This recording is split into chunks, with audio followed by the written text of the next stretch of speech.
আল্লাহ পাক রব্বুল আলামিন কত যে দয়াময়, আবার তেমনি ভয়ঙ্কর। রহমতের নবী এশার নামাজ পড়ে আম্মা জান আয়েশার হুজরায় ঘুমায়ে গেলেন। তন্দ্রাচ্ছন্ন নবী বলেন, আমি ঘুমাইলে চোখ বন্ধ থাকে, আমার অন্তর ঘুমায় না। হঠাৎ করে রাতের গভীরে আমার কানের মধ্যে শুনি কে যেন কান্না করতেছে। নবী বলেন, আমার ঘুম ভেঙে গেল, এই গভীর রাতে কে কান্না করে?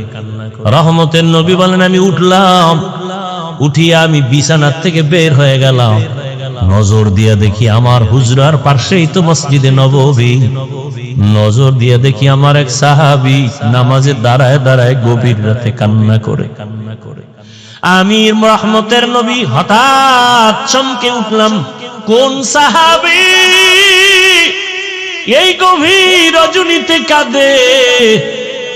ভালো করে নজর করে দেখি আল্লাহর পেয়ারা সাহাবী আমার আবু বকর গভীর রজনীতে নামাজে দাঁড়ায় কান্না করে। আমি বাহিরে অপেক্ষমান, আবু বকর হাউ মাউ করে কান্না করে নামাজ শেষ করে বের হয়। আমাকে দেখে আবু বকর আতঙ্কিত হয়ে গেল। আমি প্রশ্ন করলাম, হে আবু বকর, আপনি গভীর রাতে নামাজে দাঁড়ায় কান্না করলেন কেন? আবু বকর চোখের পানি ছেড়ে বলেন, ইয়া রাসূলুল্লাহ, আল্লাহর আযাবের ভয় আমি নামাজে দাঁড়ায় কান্না করেছি, একটা আয়াত পড়ে পড়ে কাঁদছি। ইন্নাল্লাহা আশতারা মিনাল মুমিনিনা আনফুসাহুম ওয়া আমওয়ালাহুম বিআন্না লাহুমুল জান্নাহ। আল্লাহ পাক বলেছেন, মুমিনের জান মাল আমি আল্লাহ কিনে নিয়েছি, বিনিময়ে মুমিনকে জান্নাত দিয়েছি। নবী বলেন, আবু বকর এটা খুশির খবর, এখানে কান্নার কি পাইলেন? আবু বকর বলেন, ইয়া রাসূলুল্লাহ, আপনি জানেন আমি ব্যবসা করি, কাপড়ের দোকান দেই। আজকে সকালবেলা একজন মহিলা আমার দোকানে এসে বহুদিন আগের কেনা কাপড়টা ফিরাইয়া টাকা নিয়ে গেল। আমি প্রশ্ন করছিলাম, মা কেন কাপড় ফিরাইয়া টাকা নেন?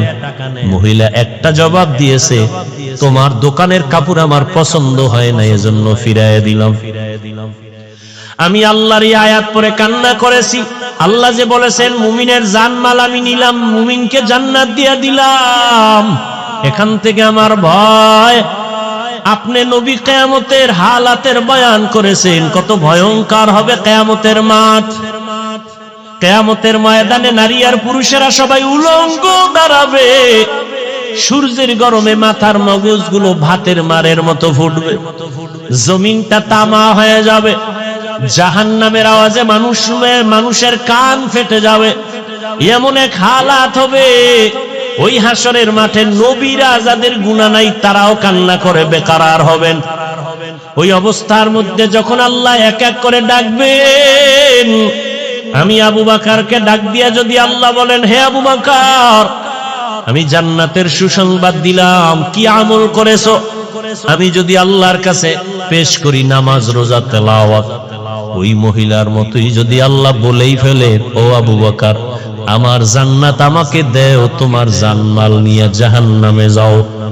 আল্লাহ কেন বলে, যেইভাবে নামাজ পড়তে বলেছি ওইভাবে নামাজ আদায় করতে পারো নাই। আমি যেইভাবে তেলাওয়াত চাইছি ওইভাবে তেলাওয়াত তুমি আমাকে দাও নাই।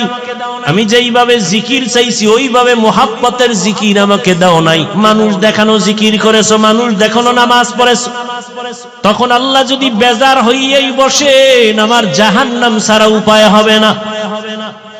আর হে নবী, আমি চিন্তা করে দেখলাম, দুনিয়াতে সূর্যের গরম সহ্য করতে পারি না, জাহান্নামের আগুন আরো কত ভয়ঙ্কর হবে, কেমন করে সহ্য করব?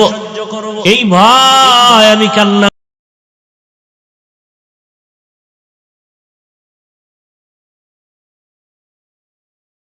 করেছি।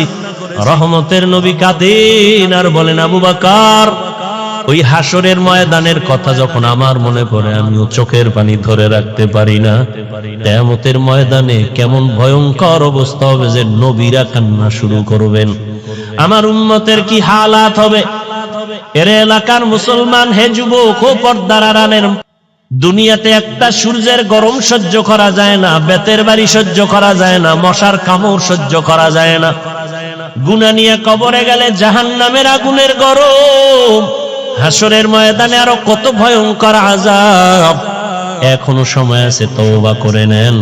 মনে মনে আল্লাহকে বলেন, হে আল্লাহ, দুনিয়ার রং তামাশায় সময় তো কম কাটাইলাম না, মন মতো ঘুরলাম ফিরলাম, আর কয়দিন বাঁচবো জানা নাই। এখন থেকে তওবার নিয়ত করে ফেললাম, আর জীবনে বেপরদায় চলবো না, নামাজ ছাড়বো না, দাড়ি কাটবো না। আল্লাহ হেদায়েত না দিল, এই যে বললাম, যেই নবীজিকে এক নজর দেখলে জাহান্নামের আগুন হারাম, যেই রসুলের চেহারা মোবারক দেখলে পেটের ক্ষুধা থাকে না, সেই নবীজিকে 13টা বছর সামনে বসে দেখলো, বয়ান শুনলো, কালেমা পড়ে নাই। জানেন এত বড় বেঈমানের নাম কে? এর নাম কপাল। আর অন্যদিকে 27 বছরের যুবক তরবারি নিয়ে দৌড়ায়, নবীকে জবাই করবে। কয় বছর? 27 বছরের যুবক তরবারি নিয়ে দৌড়ায়, রহমতের নবীর কল্লা কেটে নিয়ে আসবে। কাছে যাইয়া রহমতের নবীর চেহারা নজরটা দেওয়া মাত্র তরবারি ফালাইয়া বলেন, রহমতের নবী, আমাকে মাফ করে দেন, কালেমার রশি আমার গলায় লাগায়া দেন। মান ইয়াহদিল্লাহু ফাহুয়াল মুহতাদ ওয়া মান ইউদ্লিল ফালান তাজিদা লাহু ওয়ালিয়াম মুরশিদা। আল্লাহ যাকে হেদায়েত দিবেন সে পেয়ে যাবে, যার কপাল খারাপ ও হেদায়েত পাবে দূরের কথা, হেদায়েত পাওয়ার মতো কোনো মুর্শিদ পাবে না, পথ প্রদর্শক পাবে না, ওর কপাল বড় খারাপ। রহমতের নবীকে দেখলো, 13 বছর কালেমা পড়ে না আবু জাহাল। আর ওমর 27 বছরের বয়স নিয়া নবীর কল্লা কাটতে গিয়া কালেমা পড়িয়া তরবারি নিয়ে আবার দাঁড়ায় গেল। ওমর দাঁড়ায় বলে, এই বেঈমান মুশরিকেরা, মুহাম্মদের বিরুদ্ধে একটা কথা যদি বলো, আমি ওমরের সামনে দাঁড়াও, আমার তরবারি ফয়সালা করবে, মুহাম্মদের প্রয়োজন হবে না। এমন পাওয়ার আল্লাহ দান করেছেন, ওমর যেই রাস্তা দিয়া হাঁটে শয়তান ওই রাস্তায় ঢুকতে ভয় পায়। আর কে তারাত খৌফে হকদার দিল মাদাম, জন্নতুল মাওয়া দেহদ ও রামকাম, জুজবা হক চীজে মখাজ ইনসো যা, ফজলে উ আমস্তে দর জুমলা জাহা। দুনিয়াটা তো পরীক্ষার হল। কি হল? আল্লাযী খালাকাল মাউতা ওয়াল হায়াতা লিয়াবলুয়াকুম আইয়ুকুম আহসানু আমালা ওয়া হুয়াল আজিজুল গফুর।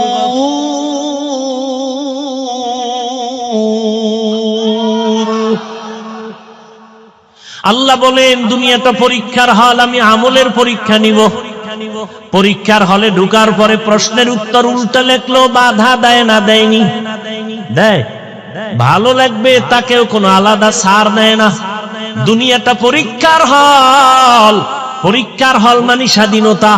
প্রশ্নের উত্তর ভালো লেখো, বাধা নাই, উল্টা লেখো, নিষেধ নাই। কেন পরীক্ষার হল? ফলাফলের বেলায় অনুভব করবা তুমি পাস করছো না ফেল করছো, তুমি পুরস্কার পাইবা না তিরস্কৃত হবা। পরীক্ষার হল দুনিয়াটা। এখানে কেউ নামাজ পড়বে, কেউ পড়বে না। যে পড়বে না আল্লাহ তাকে বাধাও দিবেন না।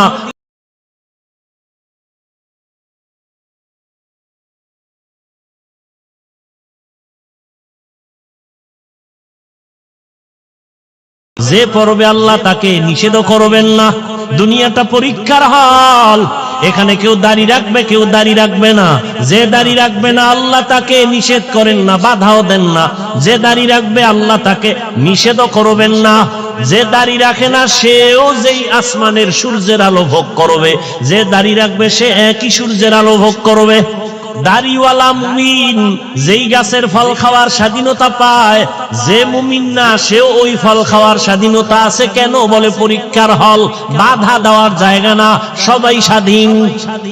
ফলাফলের বেলায় দেখা যাবে তুমি জান্নাতি না জাহান্নামী।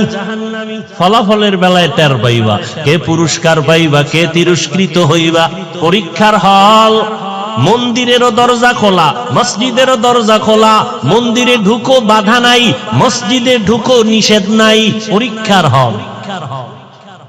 গানের বাজনা মাইক চলে, গানের প্যান্ডেল চলে, মেলার আওয়াজ চলে, নাচ গানের মাইক চলে, ওয়াজেরও মাইক চলে। এটাই তোমার পরীক্ষার হল। তুমি গানের প্যান্ডেলে ঢুকবা নাকি তুমি কোরআনের প্যান্ডেলে ঢুকবা? পরীক্ষার হল। তোমাকে স্বাধীনতা দেওয়া হয়েছে, তুমি চাইলে প্যান্ডেল গানেরটায় ঢুকতে পারো, তোমাকে বাধা দেয়া হবে না। তুমি কোরআনের বাগানে ঢুকো, তোমাকে নিষেধ করা হবে না। আসিলে স্বাগত পাবে, হেথা পাবে ঠাই। নীরবে আসন নিবা, কোনো বাধা নাই। কিন্তু ফলাফলের বেলায় রেডি থাকো, ফলাফলের বেলায় তৈরি হও। ইয়া আইয়ুহাল্লাযীনা আমানুত্তাকুল্লাহ ওয়াল তানজুর নাফসুম মা কদ্দামাত লিগাদ ওয়াত্তাকুল্লাহ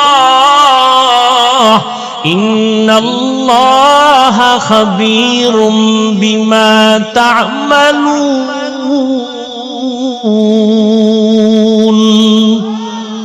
ই কালামে জিন্দা কুরআনে হাকীম হিকমতে উলায়া জালাসতু কদিম জামিউল ইলম ফিল কুরআনে হাকীম তাকাসারাত আনহু আফহামুর রিজালি।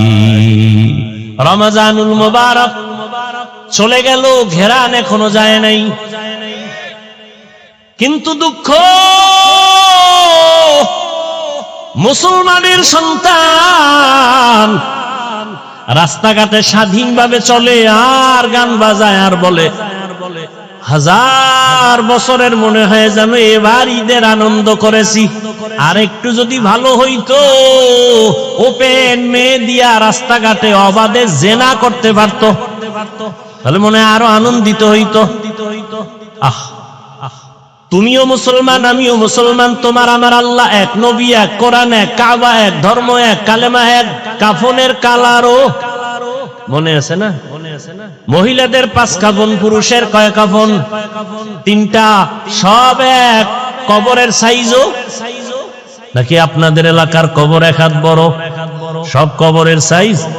কবরে রাখার পরে প্রশ্ন হবে কয়টা? তাও আমাকে যেই প্রশ্ন আপনাকে একই প্রশ্ন, বাবার প্রশ্ন ছেলে মেয়ের প্রশ্ন এক, শিক্ষকের যেই প্রশ্ন ছাত্রকে একই প্রশ্ন, মুমিনকে যেই প্রশ্ন বেঈমানকে সেই একই প্রশ্ন। রবের পরিচয় দাও, ধর্মের পরিচয় দাও, রাহমাতুল লিল আলামিনের পরিচয় দাও।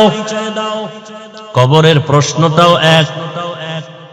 তাহলে আপনার আমার আল্লাহ এক, নবী এক, কোরআন এক, কাবা এক, ধর্ম এক, কালেমা এক, কবর এক, কাফন এক, প্রশ্ন এক। পোশাকটা কেন আলাদা? পোশাক কেন আপনার নবীর তরিকায় নাই? কেমন মুসলমান আপনি যে আমি টুপি খুলতে চাই না, লজ্জা। আর আপনি কেমন ভিআইপি মুসলমান যে টুপি দিতে চান না, লজ্জা। আমি দাড়ি কাটতে চাই না, লজ্জা। আপনি কেমন মুসলমান যে দাড়ি রাখতে চান না, লজ্জা। আমি দাড়ির ওয়াজ করলে আপনার কষ্ট লাগে। সেদিন এক জায়গায় গেলাম, কয় হুজুর আপনাকে ওয়াজে আসতে অনেকে বাধা দিছে কেন? আপনি দাড়ির ওয়াজ বেশি করেন। আমি বললাম 3-4 বছর ধরে তুই ওয়াজই বাদ দিয়ে দিলাম।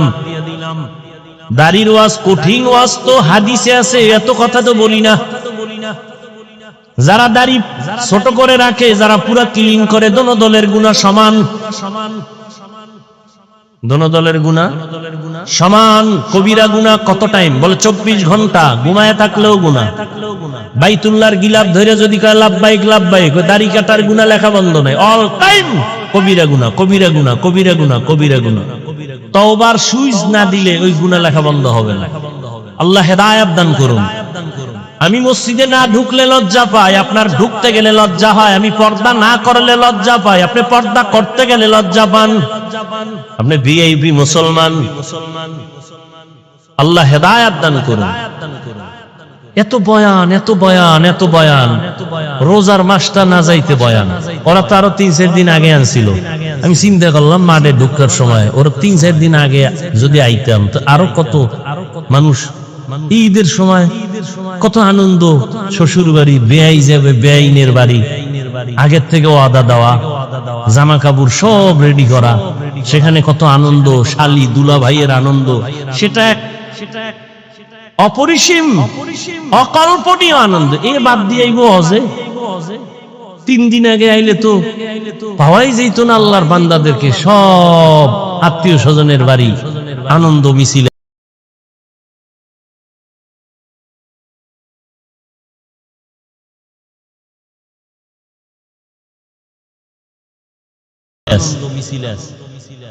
আজকে কিছু হয়েছে, কেমনে কেমনে আইছে আল্লাহ ভালো জানে। আল্লাহ সবাইকে হেদায়াত দান করুন। ভাই মনে তো ভাবি আমরা বড় কামিয়াব হয়ে গেছি, কঠিন, বড় কঠিন।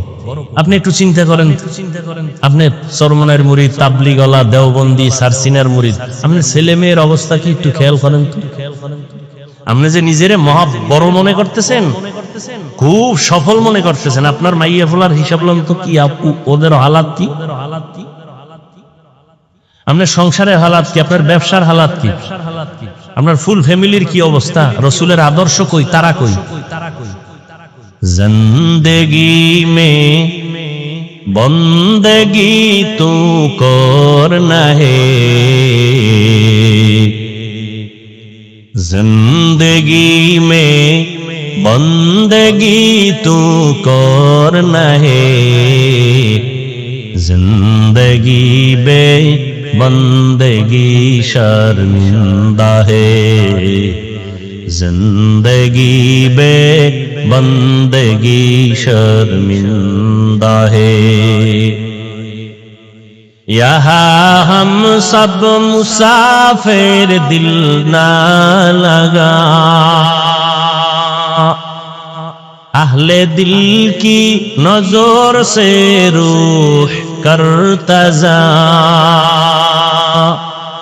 यहाँ हम सब मुसाफिर दिल ना लगा, अहले दिल की नजर से रूह करता जा,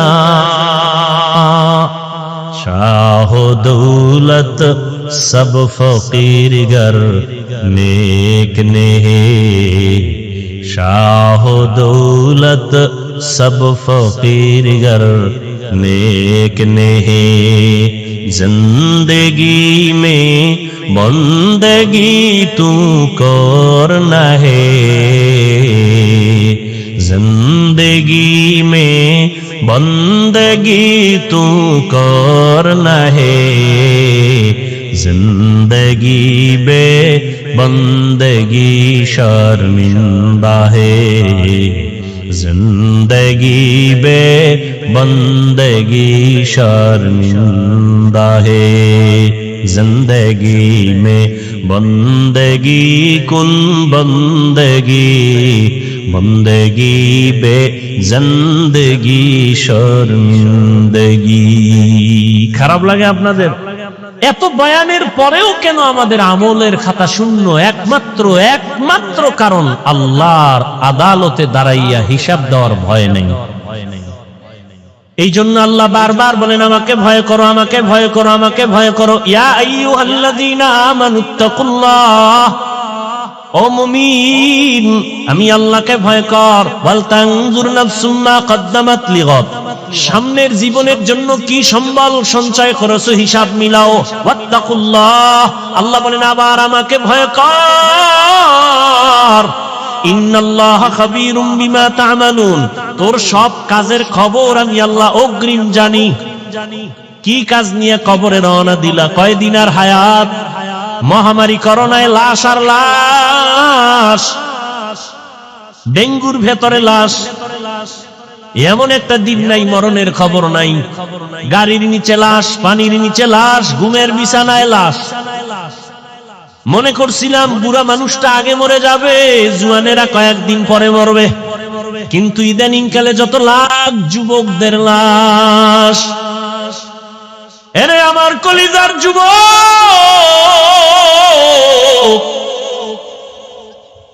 যৌবনটারে কোন কাজে ব্যয় করেছো? আল্লাহর আদালত থেকে পালাবার উপায় নাই। কয়দিন আর বাহাদুরি করবা? এমন জীবন গড়িয়া কবরে যাও যে দুনিয়ার সবাই তোমার মরণে কান্না করবে, দোয়া করবে। আকাম কইরা মোবাইল চালাইয়া চেহারাটারে নষ্ট করে ফেলেছো। চেহারার দিয়ে তাকাইলে মায়া লাগে না, অথচ যুবকের 40 বছর পর্যন্ত চেহারা নষ্ট হবে না, কোনো ক্রিম লাগবে না, মেডিসিন লাগবে না। ও যুবক, বলো তোমার 40 বছরের আগে চেহারা কেন নষ্ট? তোমার চেহারার মধ্যে কেন নূর নাই, কোনো আলো নাই? তোমার চেহারা দিয়ে তাকাইলে মায়া লাগে না কেন?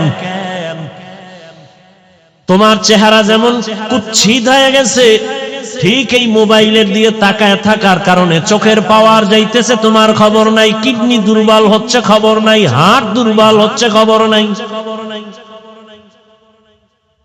মোবাইলের কারণে লেখাপড়া শেষ, তোমার খবর নাই। মোবাইলের কারণে তোমার চরিত্র ধ্বংস, খবর নাই। বিয়ে টিয়া করিস না জীবনে, বউয়ের হক আদায় করতে পারবি না, সেখান থেকে আবার অভিশাপ আসতে থাকবে। রাগ করিস না, যেগুলো দরকারি এটি বলতেছি। রাগ করো কেন? অন্যায় করছো, অনুতপ্ত হও, তওবা করো। স্ত্রীর হক আদায় না করলে সেখানে তুমি আসামি, সন্তানের হক আদায় করতে না পারলে তুমি আসামি।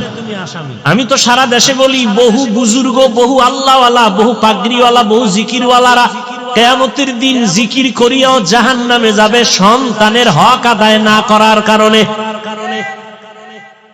মাঝে মাঝে বলি, ওই তাবলীগওয়ালা, ওই পীরের মুরিদ, ও মক্কার হাজী, তোমার ইমানের পাওয়ার কত?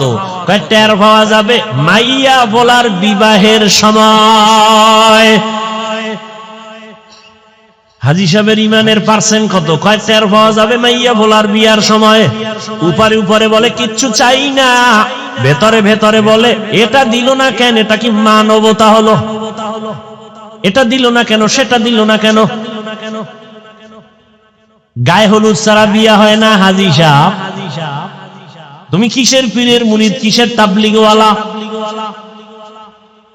গায়ে হলুদ হারাম তোমার ঘরে কেন চলে? ডেক্সেট চলে, বিবাহের অনুষ্ঠানে গান চলে, কল্পনাই করা যায় না। বিধর্মীদের যে আড্ডা, এর থেকে বেশি চলে মুসলমানের ঘরে। হাজী সাহেব, ভিআইপি প্যাকেজের হাজী, হ্যাঁ গিয়ে লাইভ দেয়, লাইভ বয় হয়ে গেছে, লাইভ বয়। ফেরাউনের বাথরুমের সামনে গিয়া কয়, তোমরা জানো নি আমি এখন কোথায় আছি? তোমরা সবাই থাকো, আমি মক্কা নগরীর ফেরাউনের বাথরুমের সামনে আসছি হাজী হওয়ার জন্য। লাইভে থাকো, আমি ভিতরে গিয়েও লাইভ দিব।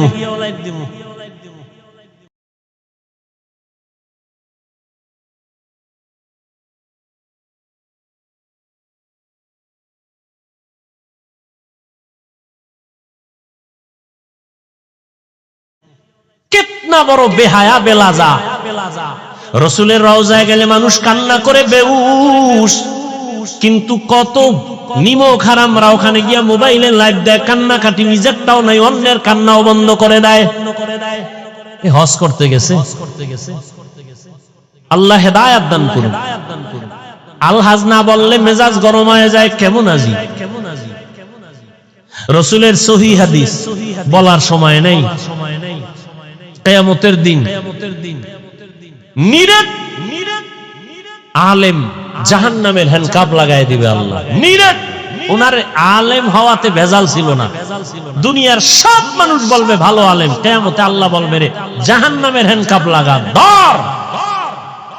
দুনিয়ার সব মানুষ বলে পিওর শহীদ, আল্লাহ কিয়ামতের ময়দানে বলবে শহীদ আয়।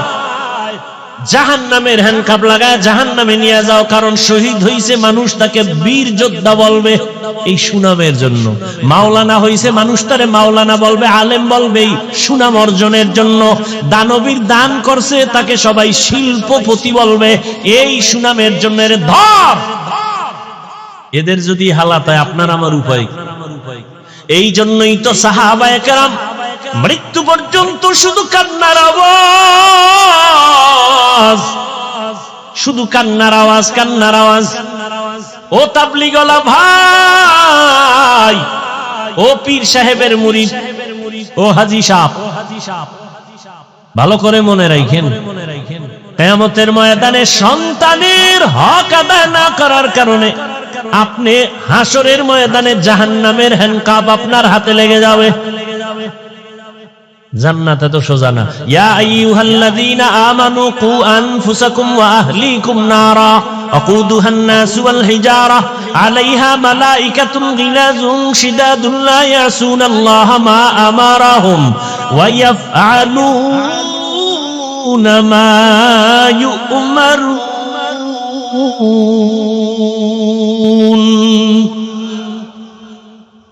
জাহান্নাম থেকে আগে নিজেকে বাঁচাও, তোমার আহালকে বাঁচাও। নিজে বাঁচলে হবে না, আহালকে বাঁচাও। এরে আমার কলিজার যুবক, আমি এতক্ষণ চিল্লাইতেছি, একবারও বলি না তুমি তাবলীগে না গেলে জাহান্নামে যাইবা, বলছি? তুমি পীরের কাছে যদি না যাও জাহান্নামে যাইবা, বলি নাই? তুমি যদি কওমি মাদ্রাসায় না পড়ো জাহান্নামে যাইবা, বলি নাই? বরং আমি বলি সারা দেশে যুবক, তুমি স্কুলে পড়ো, কলেজে পড়ো, চাকরি করো, ব্যবসা করো, ডাক্তার হও, ইঞ্জিনিয়ার হও, প্রফেসর হও, তোমাকে ধন্যবাদ জানাই গেলাম। তুমি একজন ডাক্তার হও, বাধা নাই, তুমি ইঞ্জিনিয়ার হও, বাধা নাই, তুমি প্রফেসর হও, বাধা নাই, তবে এক জায়গায় বাধা, বেয়াদব হইও না রে বাবা। তোমার ব্যবহারে কোনোদিন যেন মা বাবা কষ্ট না পায়, তোমার ব্যবহারে কোনোদিন যেন শিক্ষকেরা কষ্ট না পায়, তোমার আচরণে কখনো যেন আলেম ওলামা মুরব্বীরা কষ্ট না পায়। যদি কষ্ট পায় বরদোয়া লেগে যাবে, মরার আগে পঙ্গু হয়ে যাবা।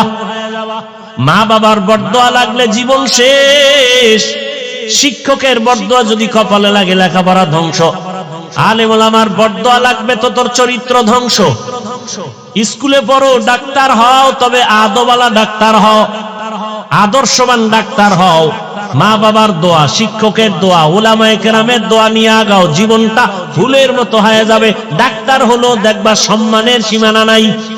বিদেশে তোমাকে হায়ার করে নিয়ে যাবে ডাক্তার, এরকম ডাক্তার আমগো দেশে নাই।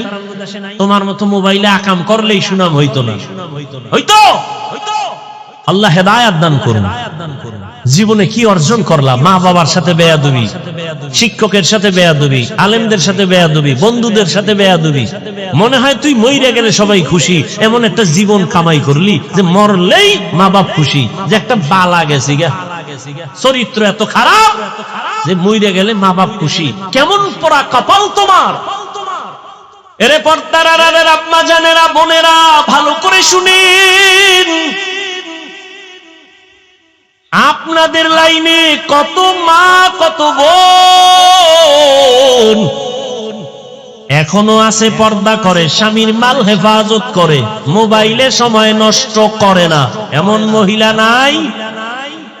আম্মা জানেরা, আপনারা কেন পারেন না? ও আমার কলিজার যুবক, সত্য কথাটা স্বীকার করিও রে বাবা। তোমার মতো যুবক জীবনে কোনোদিন মাদ্রাসায় পড়ে নাই, আলিফ বা তাও শিখে নাই, জেনারেল লাইনে পড়িয়া রাস্তায় গাড়ি চালায়, ড্রাইভার 5 বেলার নামাজ পড়ে আছে না নাই? তোমার বিবেক নামের আদালতে প্রশ্ন, বলো যুবক তুমি কেন পারো না? তোমার মতো যুবক স্কুল কলেজে পড়ে, লেখাপড়া করে, 5 ওয়াক্ত নামাজও পড়ে, এমন ছেলে নাই? তুমি কেন পারো না রে বাবা? তোমার মতো যুবক সন্তান নদীর মধ্যে মাছ ধরে, নামাজ ছাড়ে না, বলো তুমি কেন পারো না? তোমার মতো যুবক জেনারেল লাইনে থাকিয়া র‍্যাব, আর্মি, পুলিশ, বিডিআর এর চাকরি করে, ওসি, ডিসি, এসপি, 5 ওয়াক্ত নামাজি আছে, বলো তোমার বিবেকের কাছে প্রশ্ন, তুমি কেন পারো না? না পারার পেছনে শুধু তুমি দায়ী না, তোমার মা বাবাও বড় দায়ী। এরে আব্বা জান ও আম্মা জান, আপনাদের কপাল কত ধন্য। আল্লাহ আপনাদের সন্তান দান করেছেন। কত মা বাবা কান্না করে তকদির নেয়, বিয়ে করছে 10-12 বছর হইছে, সন্তান হয় না, এরকম নাই? আর আল্লাহ আপনাদের সন্তান দান করেছেন। এই যে আমার কলিজার টুকরা মাহমুদ, মাসুম, দুইটা ছাত্র, আমার ছাত্র, গর্ব। ওর বাবা আলেম, এই যারা চিনেন বলেন বাবা আলেম। গোবরে পদ্ম ফুল ফুটে, হ্যাঁ? আমার বাবা আলেম না, আমার বাবার কথা বলছে। আমার বাবাও তো আলেম না, আমার দাদা ছিল আমগো গ্রাম্য ভাষায় কয় বয়াতি। কি গাতি? বয়াতি। দাদা কণ্ঠ দিয়া টান মারলে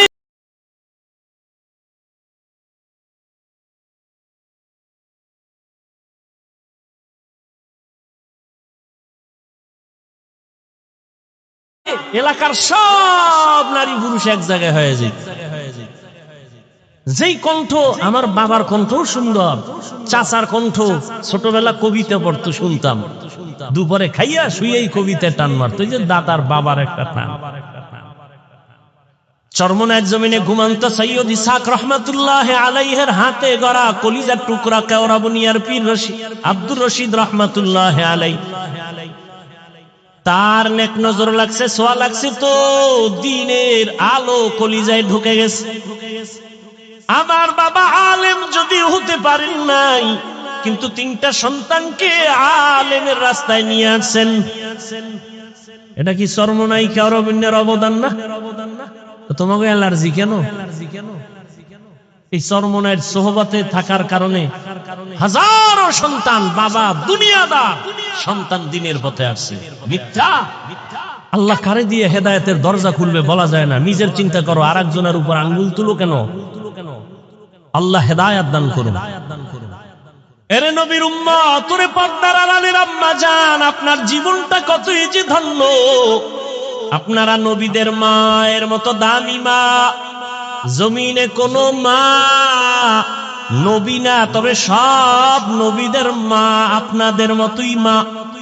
সাহাবায়ে কেরামদের মায়ের মতো আপনারা মা।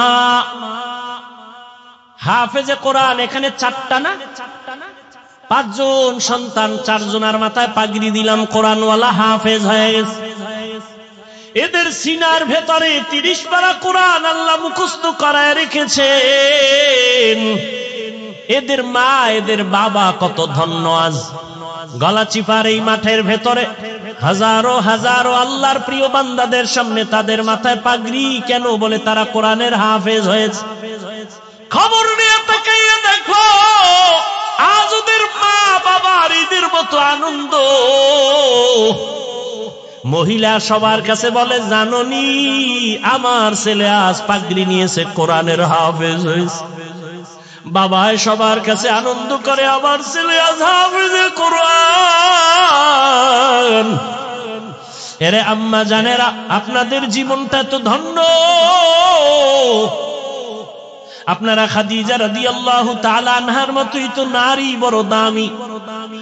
আয়েশা রাদিয়াল্লাহু আনহার মতো দামি নারী, ফাতেমা রাদিয়াল্লাহু আনহার মতো দামি নারী। আপনাদের সম্মান কত? কিয়ামতের ময়দানে কোটি কোটি কোটি কোটি মানুষের সামনে আল্লাহ যখন জিজ্ঞাসা করেই ফেলেন, যদি ও হাজারো কোটি মানুষের মাঝে আমি একজন ব্যক্তিকে দেখতে চাই, আমার মুহাম্মদ, আমার প্রিয় নবী, তার হাতে হাত লাগাইয়া প্রথম কালেমাটা কে পড়েছো, ওই ব্যক্তিটাকে আজ আমি হাসরের মাঠে পুরস্কার দিব। দুনিয়ার কোন পুরুষ দাঁড়াতে পারবে না। একজন নারী দাঁড়াইয়া যাবেন, দাঁড়ায় বলবেন, ও দয়ার মালিক, আপনার বন্ধুর হাতে প্রথম কালেমাওয়ালা আমি নারী, একজন খাদিজা রাদিয়াল্লাহু আনহা। আল্লাহ যদি বলে ফেলেন কিয়ামতের ময়দানে আমার দ্বীন ইসলামের জন্য জীবন দিতে গিয়া প্রথম শহীদ কে হয়েছে, গলা কাটা শহীদ, একজন পুরুষও দাঁড়াতে পারবে না, একজন নারী দাঁড়ায় বলবেন হে মালিক, আপনার দ্বীন জিন্দা করার জন্য আমি শহীদ হয়ে রক্ত ঝরাইছি, আমি একজন নারী সুমাইয়া রাদিয়াল্লাহু আনহা। নারীদের সম্মান আল্লাহ এত দিছেন, তোমরা কমানোর জন্য আন্দোলন করো। যারা বলে ইসলাম নারীর অধিকার দেয় নাই, এরা লম্পট, চরিত্রহীন, ইসলামের দুশমন। আল্লাহর কসম একবার, আল্লাহর কসম দুইবার, আল্লাহর কসম তিনবার, ওয়াল্লাহি বিল্লাহি তাল্লাহি, নারীর সম্মান ইসলাম ছাড়া আর কেউ বাড়াতে পারে নাই। সব ধর্ম খুঁজো, সব ধর্মের ভেতরে নারীদের উপরে জুলুম করা হয়েছে, একমাত্র নারীদের সম্মান আর ইজ্জত দিয়েছে ইসলাম, আর কেউ দেয় নাই। এরে আম্মা জানেরা, এত ধন্য মা আপনারা।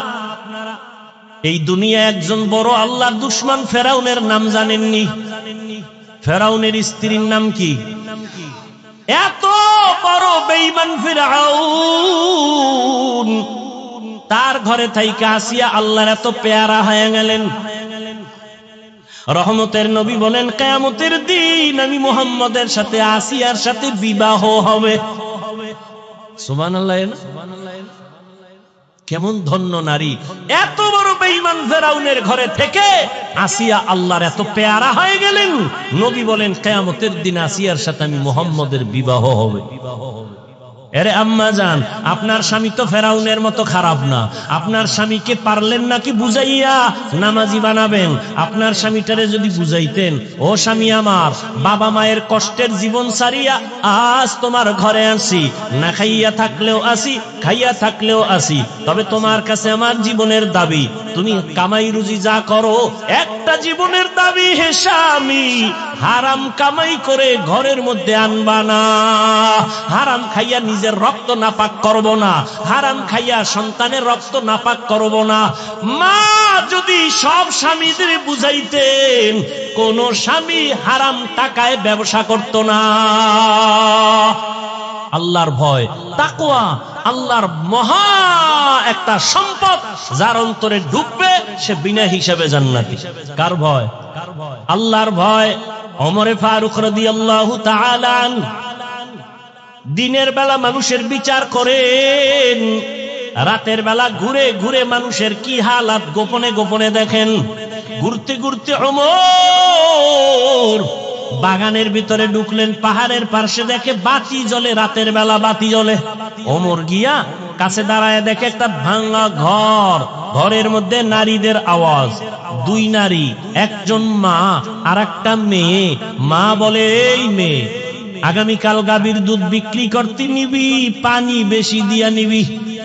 কে কয়? মা কয়, মা মেয়েকে। ওমর কই? ওমর কিন্তু ঘরের পেছনে দূরত্ব বজায় রেখে গোপনে দাঁড়ায় আছে শুনি। মা বলে, ওই কন্যাকে বলে, মা, এই মেয়ে, কালকে গাভীর দুধ বিক্রি করতে নিবি, পানি বেশি মিশায় দিবি। মেয়ে কি কয়? মা, ওমর যদি শুনে কল্লা কেটে ফেলবে। মা বলে, ওমর তো শুনবে না। মেয়ে ডাক দিয়ে কয়, মা, ওমর যদিও শুনবে না, তবে ওমরের আল্লাহ তো শুনবেন। ওমর কই? ঘরের পাশে চুপ করে ওমর চলে গেছে। ওমরে ফারুক রাদিয়াল্লাহু তাআলা আনহু চলে গেলেন। পরের দিন আদালতে বৈশা ওই মেয়ে আর মাকে ডাকালেন। ভয়ে কাঁপতেছে, না জানি আজ ফাঁসি হয়।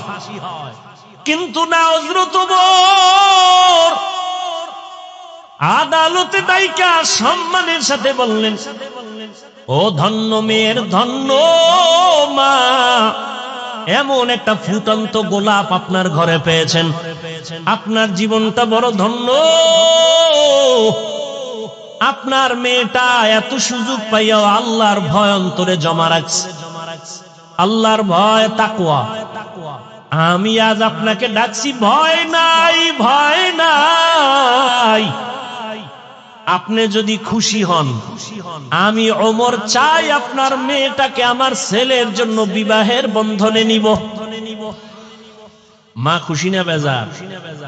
মা ডাক দিয়া কয়, আলহামদুলিল্লাহ, খলিফাতুল মুসলিমিন ওমর আমার মেয়েকে তার পুত্র বধূ বানাতে চায়, আল্লাহ কবুল করো। ওই মেয়েটাকে ওমর তার ছেলের জন্য নিয়েছেন, বিবাহের বন্ধনে আবদ্ধ করে দিলেন। এবং এই মেয়ের গর্বের ধারায় আছে আর একটা আকাশের ফুটন্ত চাঁদ, ওমর ইবনে আব্দুল আজিজ। এরে আম্মা জানেরা, কয়দিন আর বাহাদুরি, মইরা গেলে কেউ নামও নিবে না। হ্যাঁ, ভালো ছেলে যদি রাইখা যান, তাহলে ওই ছেলের কারণে আপনিও দোয়া পাবেন। আর যদি ভালো ছেলে না রাখেন, দুনিয়ার কেউ আপনাকে চিনবে না, জানবে না। এরে আম্মা জানেরা, আপনার মতো কত মা এখনো আছে, পর্দা করে, হালাল ভাবে চলে, স্বামীর মাল খেয়ানত করে না, মোবাইলে সময় নষ্ট করে না। আপনি কেন পারবেন না? তওবা করে নেন। ও আমার কলিজার যুবক বাবারা, এখনো সময় আছে, মনটাকে বুঝাইয়া তওবা করো।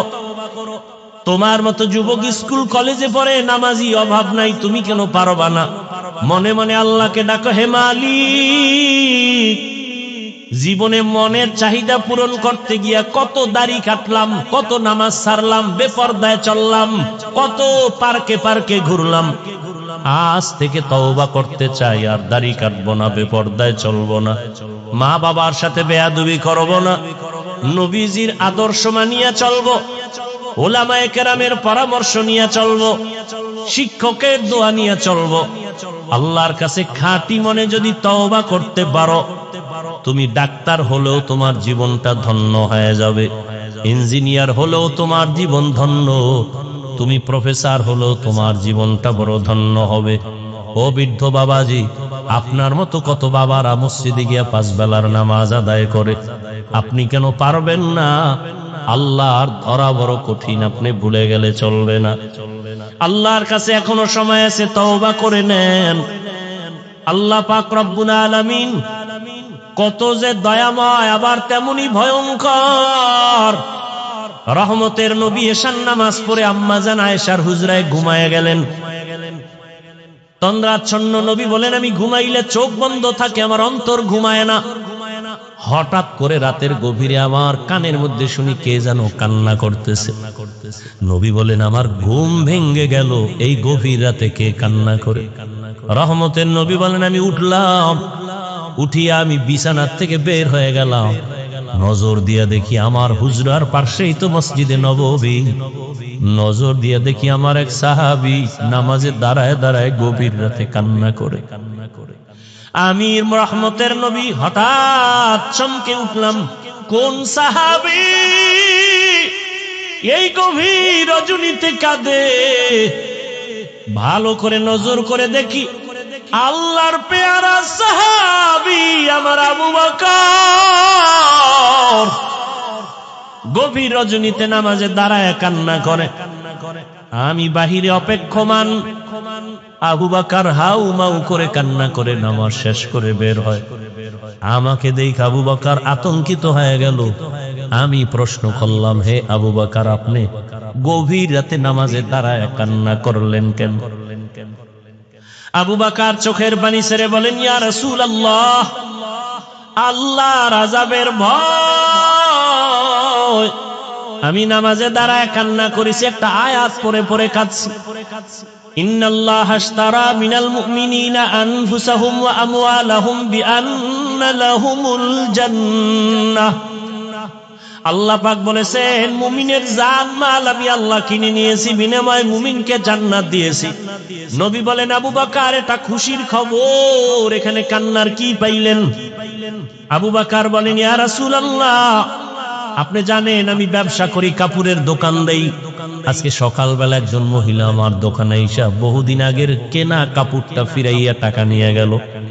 আমি প্রশ্ন করছিলাম, মা, কেন কাপড় ফিরায় টাকা নেন? মহিলা একটা জবাব দিয়েছে, তোমার দোকানের কাপড় আমার পছন্দ হয় না, এজন্য ফিরাইয়া দিলাম। আমি আল্লাহর এই আয়াত পড়ে কান্না করেছি, আল্লাহ যে বলেছেন মুমিনের জানমাল আমি নিলাম, মুমিনকে জান্নাত দিয়া দিলাম। এখান থেকে আমার ভয়, আপনি নবী কিয়ামতের হালাতের বয়ান করেছেন, কত ভয়ঙ্কর হবে কিয়ামতের মাঠ। কিয়ামতের ময়দানে নারী আর পুরুষেরা সবাই উলঙ্গ দাঁড়াবে, সূর্যের গরমে মাথার মগজগুলো ভাতের মারের মতো ফুটবে, জমিনটা তামা হয়ে যাবে, জাহান্নামের আওয়াজে মানুষের কান ফেটে যাবে।